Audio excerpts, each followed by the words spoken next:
Welcome back to my channel. Welcome if this is your very first time. This is the second video in a little short series that I'm doing where I give pride recommendations based off of a certain genre, and today's video is romance. I have picked 5 books in the romance genre that I really love, that have really stuck with me, that has really helped me with my identity, and these books are just such a special place in my heart, and I think they deserve a spotlight for Pride Month. And like I did in my previous video, I'll be focusing more on the pride aspects of this more than the plot aspects of this. And this is going to be a short little video, just like I said, 5 books. And maybe you might have read all of these already, or maybe this will give you some recommendations that you can read in the future, and I hope you enjoy this. First book is a book that I've talked about quite a bit because it's my favorite romance book ever. It's called The Charm Offensive by Alison Cochrane. It is so good. This is like Red, White, Royal Blue meets like The Bachelor, and it's so good. It is gay, but not just gay. One of the main characters is asexual. It does a lot about mental health, like OCD, and then just like basic anxiety. And some of the quotes in this book literally helped me realize how queer I really am. And I remember reading this book on a plane home, and I was literally sobbing on the plane at some of these quotes. Like, I've never felt so seen in a book before. Like, if I had to pick out a book that was like, oh, this really helped me with my sexuality, it would be this book. Obviously, I'm not like a man, or like I'm not like gay, like MLM romance, but I mean more like the sexuality of like the asexuality parts of it. It really helped me come to terms with what asexuality means to me and what it can mean for others. And I just really, this book has such a special place in my heart. I would really recommend this if you want something that's like funny and it's wrote very differently. This is wrote kind of like a TV show, so it's like it would be like night 1, or like it'll be like a recap of last week's episode. It's wrote very different. Like, it's a TV drama with romance, and I don't know. It's like a 10-star read for me. If I could give it 10 stars, I would. And I actually wanted to put the other books by this author on this list, but then I was like, oh my god, I'd be like, oh, the whole list would just be this author. I love all the books by this author. She has one book called Kiss Her Once for Me, which is a sapphic romance that takes place in the winter. And then she has another book called Here We Go Again that is ADHD and autism rep. God, that one's so good. It's a sapphic. That one's like a road trip romance. I honestly would recommend any of the 3, but this one is the most special to me. And then, so that's book 1. And the second book on this list is kind of an interesting pick for me. It is the Twice Six Venom by Penelope Douglas. This is kind of like a bully romance, and it's sapphic, and it won't be for everyone. It truly will not be for everyone. Like, if you don't like darker romance books, then I would not even pick this up, because this does have quite a bit of bullying, quite a bit of darker themes like drug addiction and alcoholism and just overall trauma. But if you like angst, this is such a good book. It's sapphic, and the smut's pretty amazing. I did not pick this book up expecting to enjoy it. I got it in a subscription box, and I thought I would just give it a chance because I already owned it, and then it quite literally wowed me. It is probably the better books that I've read by Penelope Douglas. I know that Penelope Douglas is not a beloved author because some of the themes that they do, not everyone's into. So this is like a more niche genre of like, if you like bully romances, then you probably will like this. And if it's not your thing, that's totally fine. There's other books on this list that you might like instead. But that one is, it's like school drama. It's not YA, but I think they're like in college maybe. And I think it's like some kind of sports romance. Like, both girls are on a sports team. I'm trying to remember. It's been a while. It's been almost a year since I read this, but it's really, really good. And there's actually another book in the series that's still the brothers, and like the girl is like screwing all the brothers. That's not gay, but if you're looking for a book like that, really recommend that book. I don't remember what it's called though. I don't remember what that one's called, but the Twice Six Venom is really, really good. If you like drama, like just lots of drama, lots of darker themes, lots of just angst, and I don't know, it's really good. I really enjoy it. And then the third book is called Felix Ever After. This book is on this list because it is a POC transgender representation book, and I think it is phenomenal. I give it 5 stars. It's been probably like 2 years since I read it, and I still remember how I felt reading it, about how it made me embrace the it really helped me embrace the messy side of embracing your sexuality and learning how to love yourself even if you're different than everyone around you. And it's very talks about like complex identities and like self-discovery. And I know that seems like a lot of books, like that seems like the typical like LGBT book, but this one felt so special because it's, I don't know, it's like it is a YA and it's a teen, but I just feel like it feels different than some of the other trans books that I've read in the romance genre. And it's just very hopeful and inspiring, but very real. Like, it doesn't shy away from the realness, but it also doesn't, like, disrespect other genders and sexualities. It doesn't tear anyone down. Like, it's, like, very real, but also very inspiring. Like, hey, this is the messy side of it, but the messy side is almost worth it because you get this loving side of yourself. And I really love it, and I would really recommend it if you want to read, like, a POC representation with trans representation. And it's so good. It's so good. And then the fourth book on this list is probably one of my favorite books. It is called The Last Night at the Telegraph Club. It is about being sapphic and Chinese. It takes place in the 1950s, where being gay is not like really allowed. Not that being gay is allowed in current times, but like it was a lot more dangerous back then, and it's not a safe space for people to be in love, like two girls to be in love at all. And it's about how these two girls start going to like this club to pretty much be together, and it's like it's a YA book, but it doesn't like it has a darker theme to it about like sexuality and what sexuality has to do with like your like what it's like kind of like what being gay was like back then at that time, and like how being like what your culture can do about your sexuality when you're already being marginalized for other reasons.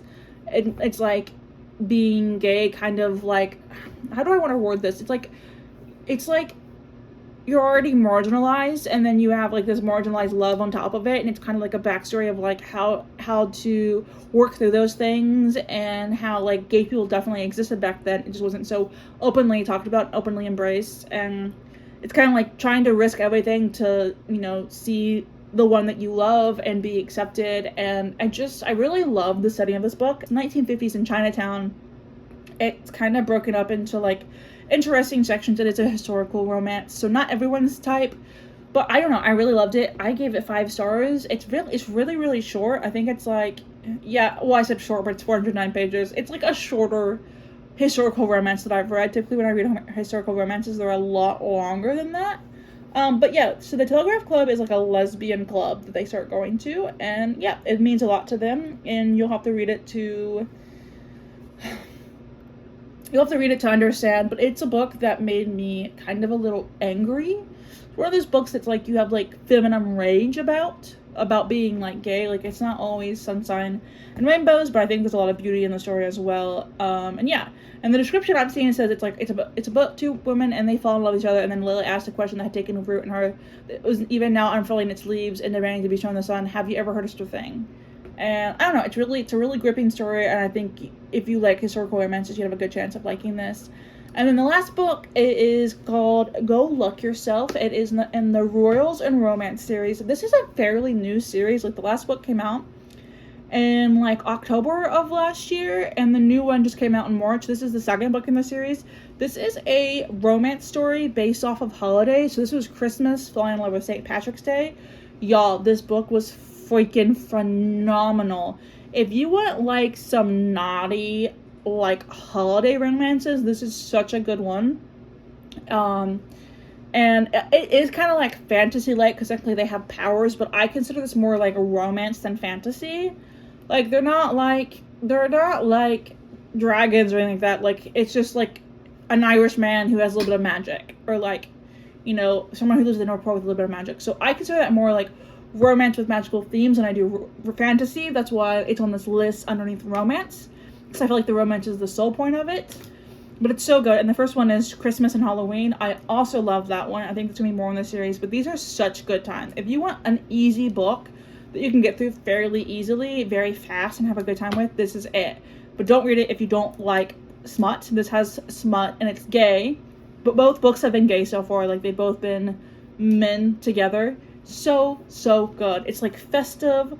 but like really gay and like humor and heartfelt. And I really love the sexual exploration in them, and I think they're a really good time, and I'm really excited to see what else this author does. And I've been holding these pens because I'm feeling very like I need something in my hands to like control my feelings. But yeah, they're really, really good, and these are my top, like kind of like my top 5 romance genre recommendations for Pride books. And I tried to feature a little bit of each, like some sapphic ones, some gay ones, some trans ones, so I did kind of like pick and choose based off of that. But these are the ones I would highly recommend to people who want to dive into the romance Pride genre, and hopefully you watch this and maybe one of these calls to you, or maybe you've already read these. This next week is the final installment of this series, and it's going to be like horror and thriller, or like anything that doesn't really fit in any of the other videos. It will be in that video, and I'm really looking forward to it.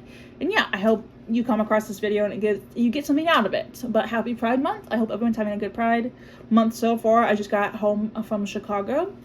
I didn't do anything Pride specifically, but I did make Pride bracelets for the concert that I went to and gave them out, and people really, really enjoyed them. I even gave one to the opener. And yeah, I just, you know, I hope everyone's having a very lovely month. And I did get a new stuffed animal that I want to show off.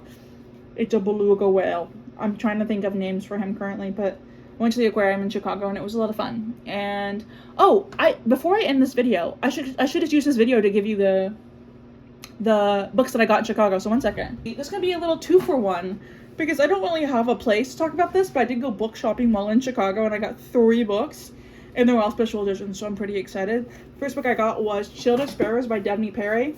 This is an author who typically writes like mystery romances, but this is their first time writing fantasy, so I really wanted to see what it was like. But it's a sprayed edge, and it has like artwork in the inside, and it is, oh my god, it is also signed. I don't know if you can see that, but it's stunning. It's a pretty chunky book, but it says, "Being the Sparrow isn't an honor, it's a trap." And I've really liked the mystery books from the author, so I can't wait to, you know, see what it ends up being like. But this is the first book that I got. And then I went to a bookstore in Chicago called Skunk Cabbage. It was like an indie shop. And I got these 2 books. These are a series. The series is called Tomes and Tea. Book 1 is called Can't Spell Treason Without Tea, and it is a sprayed edge, and it actually has artwork in the inside. This says, "Run away with me, the mage has said, her eyes alight. You like tea, I like books. Let's open a shop somewhere remote and forget the word exists." So it's like cozy fantasy, steeped with love is what the top says, and this seems like it's going to be a really fun time. And then the second book is called A Pirate's Life for Tea. It is also a sprayed edge, and it also has artwork in the inside. This is the one I'm more excited for because it's a pirates one. It says a cozy fantasy where love sets sail. I'm like truly, really excited for this one. This seems like they're really gonna be fun, but they're both gay. And I think there's 4 books in total for this. There wasn't book 3. Book 3 wasn't in the bookshop, but I picked this up because of the dedication. The dedication says, "To the people who gave me 1-star reviews because the first book had lesbians, I dealt with lesbians in this one for you. Just for you." And I love that. I love a good lesbian fantasy, so I can't wait to read these. I have been reading Pride books, and if I've DNF'd a couple, and if I can get through the ones on my list, I might try to squeeze these in. But if not, I'll be trying to read these very, very soon. These are going to be high on my priority list because these seem like they're going to be so much fun. And absolutely just stunning. I don't usually like a sprayed edge on a paperback, but I feel like these match the vibes of the book, so I don't mind them too much. But yeah, this is my little 2-for-1. I had lots of fun in Chicago, and there's a lot I could show you that I got, but I don't know if you guys will care. Like, I went to see Ash, and I got a signed vinyl and a signed poster. And if you don't listen to Ash, I highly recommend. She gives kind of like folky pop vibes, and she's so mother. Like, she performs barefoot, and her vibes really make me happy. I literally cried the whole second set of her show because I was like so in awe of her. I'm like, oh my god, she is so mother. I love her, and I had a really good time. And now that I'm back home, I'm hoping to get some reading in because I took 5 days off from reading, which was not the plan originally. That's why I haven't really, like, you'll know this in my monthly wrap up.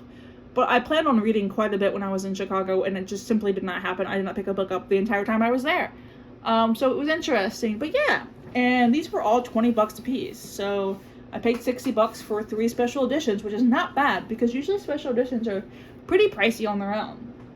But yeah, that's my little top romance genre picks, and also my book haul from Chicago. I hope you've enjoyed this. And like I said in my last video, instead of like picking like a hand, like a special emoji for each video, we're gonna do the pride emoji for the entire month. So like just comment the pride flag, or you know, anything pride wise, and I hope you've had a great time. And if you've read any of these, you can let me know. If you've not read these and I've convinced you to read them, you can also let me know. You can let me know what your favorite pride romances have been. And yeah, I will be seeing you guys next week for the horror/thriller ones. And yeah, bye bye.